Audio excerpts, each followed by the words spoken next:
ഇല്ല, ഞാനൊരു കാര്യം ചോദിക്കട്ടെ, നീ എന്താ ഉദ്ദേശിക്കുന്നത്? ഞാൻ എന്തേലും ചെയ്തു എന്നാണോ? നീ ഇങ്ങനെ ഓർത്ത് നോക്കോ, ഒന്ന് ആലോചിച്ച് നോക്കോ, എന്തായാലും കുഴപ്പമില്ല എന്നൊക്കെ പറയുന്ന കേൾക്കുമ്പോ എനിക്ക് തന്നെ എന്തോ പോലെ തോന്നുന്നു. എടാ, ഞാൻ കഴിച്ച സാധനത്തിനാണ് ഞാൻ കൊടുത്തത്. അതിനപ്പുറം എനിക്കൊന്നും അറിഞ്ഞുകൂടാ. ഞാൻ ഒന്നും അതിന് കലർത്തിയിട്ടൊന്നും ഇല്ല. എനിക്ക് അയാളെ കൊന്നിട്ട് എനിക്ക് എന്തോന്ന് കിട്ടാന്? സിനുജി, കഷായം ഗ്രീഷ്മയുടെ കേസിൽ, ഷാരോൺ വധക്കേസിലെ വിധി ഇന്നാണ്. ഗ്രീഷ്മയ്ക്ക് എന്ത് ആകും വിധി എന്നുള്ളത് ഇന്ന് കോടതി തീരുമാനിക്കുമായിരിക്കും, അല്ലെങ്കിൽ ആ വിധി ഇന്ന് കോടതി പറയുമായിരിക്കും എന്നുള്ള നിരീക്ഷണത്തിൽ തന്നെയാണ് നമ്മളെല്ലാവരും. എന്തായാലും ഷാരോണിന് നീതി കിട്ടാനുള്ള സാധ്യതയുണ്ടോ? ഷാരൂണിന് നീതി കിട്ടാനുള്ള സാധ്യതയുണ്ട്. കാരണം ഗ്രീഷ്മ പറഞ്ഞതെല്ലാം കളവാണെന്നും അവർ ചെയ്ത കുറ്റകൃത്യങ്ങളൊക്കെ കൃത്യമായി കോടതിക്ക് മുമ്പിൽ അവതരിപ്പിക്കാനും പ്രോസിക്യൂഷൻ സാധിച്ചിട്ടുണ്ട്. അതുകൊണ്ട് തന്നെ ഷാരോൺ എന്ന് പറയുന്ന ആ യുവാവിനെ കൊലപ്പെടുത്തിയ കേസിൽ ഗ്രീഷ്മ, അമ്മ ഇവർക്കെല്ലാം തന്നെ കൃത്യമായ പങ്കുണ്ട്.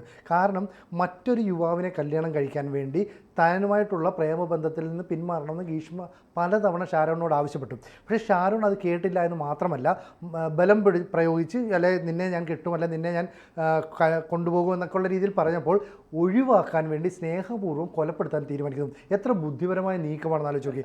ആദ്യം ജ്യൂസ് വാങ്ങിച്ചിട്ട് അതിൽ വിഷം കലർത്തി കൊല്ലാനായിട്ട് ശ്രമിക്കുന്നു.